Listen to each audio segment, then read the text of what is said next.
भारत का पड़ोसी मुल्क बांग्लादेश धधक रहा है। हिंसा की आग पूरे बांग्लादेश को अपनी चपेट में ले चुकी है। नतीजा यह है कि शेख हसीना को अपनी 15 साल की सत्ता को गंवाना पड़ा। इतना ही नहीं, अपने ही देश को छोड़कर मुंह छिपाकर भागना पड़ा।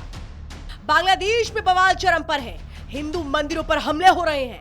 बांग्लादेश में भड़की हिंसा को लेकर भारत में भी हलचल शुरू हो गई है और इन सब को देखते हुए भारत सरकार भी लगातार नजर बनाए हुए है।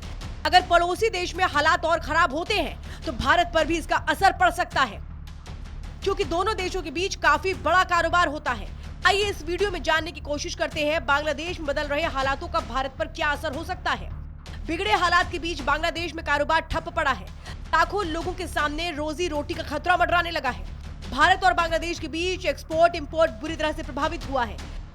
अगर लंबे वक्त तक हालात इसी तरह से रहे तो इसका सीधा असर भारत की अर्थव्यवस्था के साथ साथ आपकी जेब पर भी पड़ने वाला है, क्योंकि भारत बांग्लादेश से कई सामान का इंपोर्ट करता है, जैसे कि आरएमजी कपास, जूट और जूट से बने सामान, चमड़े के सामान, खास तौर पे जूते, सूती कपड़े और मसाले। बांग्लादेश से भारत क्या मंगवाता है? आरएमजी कपास, लेदर का सामान, सूती कपड़े, जूट का सामान, मसाले। एक रिपोर्ट के मुताबिक हर रोज करीब 150 करोड़ रुपए से ज्यादा का बिजनेस दोनों देशों के बीच होता है, जो कि अब प्रभावित हो सकता है। वही बात करें तो बांग्लादेश को भारत कपास, धागा, पेट्रोलियम उत्पाद, अनाज, सूती कपड़े और ऑर्गेनिक कंपाउंड एक्सपोर्ट करता है। भारत की नीति है पड़ोसी पहले। अपनी इसी नीति पर चलते बीते कुछ समय में भारत और बांग्लादेश के बीच व्यापारिक संबंध और मजबूत हुए हैं। इसका अंदाजा इस बात से भी लगाया जा सकता है कि अब व्यापार के मामले में भारत और बांग्लादेश ने भारतीय रुपए में ट्रेड शुरू करके एक महत्वपूर्ण कदम उठाया है।